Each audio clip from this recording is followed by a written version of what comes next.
Hi Steel fans, this is Larissa for Steel TV with the weekend recap. After losing 4 straight games, the Chicago Steel were looking to bounce back and snap the streak this weekend. The Lincoln Stars and Steel met for the only regular season matchup between them this season, and the Indiana Ice made a stop in Chicago the following night. With both teams on losing streaks, one team was bound to break it, and luckily it was the Steel. It was tic-tac-toe passing from Tobias Rulik to Ray Pigozzi and the Steel's leading point scorer, Alex Roos, who got the Steel up on the board with a power play goal. 2.5 minutes into the second period, Roos received a pass from Patrick Polino from behind the net to put away his second goal of the game. Lincoln would take advantage of a power play and cut the Steel's lead in half. However, Chicago answered back on a power play of their own when Johnny Wingles passed over to Rulik, who fired a shot at the net that Ray Pigozzi tipped in for a 3-1 Steel lead. Lincoln kept themselves in the game by getting within 1 again to end the middle frame with a score 3-2 Steel. After an almost scoreless third period, Lincoln pulled their goalie, trying to tie up the game with an extra attacker. Chicago's Danny Fetzer cleared the puck out of the Steel's zone, and Charlie O'Connor was able to seal the Steel's win with an empty net goal for a 4-2 win. Although the Steel lost Saturday night to the Indiana Ice, they did come away with 1 point. Capitalizing on the first power play of the game, Landon Smith scored his first goal as a member of the Steel, with Tim Davison and Jeff Kubiak getting the assists.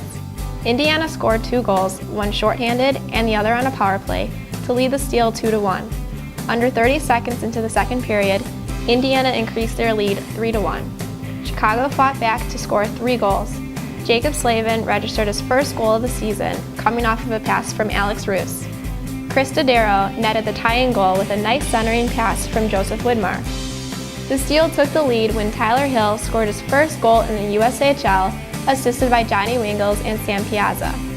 Looking as though the Steel had finished the weekend off with 2 wins, Indiana bounced back to tie the matchup at 4 apiece, sending the game to overtime. 65 minutes of hockey just wasn't enough for the teams as they headed to the team's first shootout of the season. The first Indy shooter was able to score glove side on Nell. Shooting first for the Steel was Chris Dodaro, who tried going 5-hole and was denied by the Ice's netminder. Chris Snell stopped the next Ice player.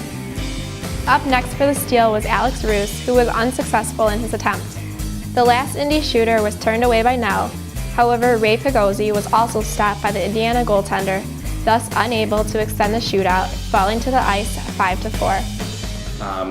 We only see Lincoln once in the regular season, so it's obviously good to beat them.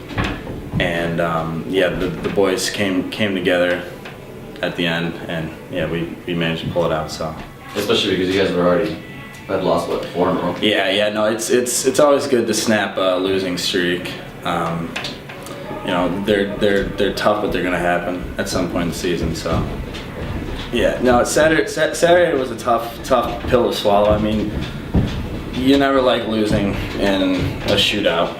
You know, that's always hard to do. But the way we lost, I thought there was a lot of positives, and that was a good thing to take out of it. But you know, we definitely would have liked to have the extra point there. But what can you do? The team travels to Cedar Rapids and Waterloo November 29th and December 1st.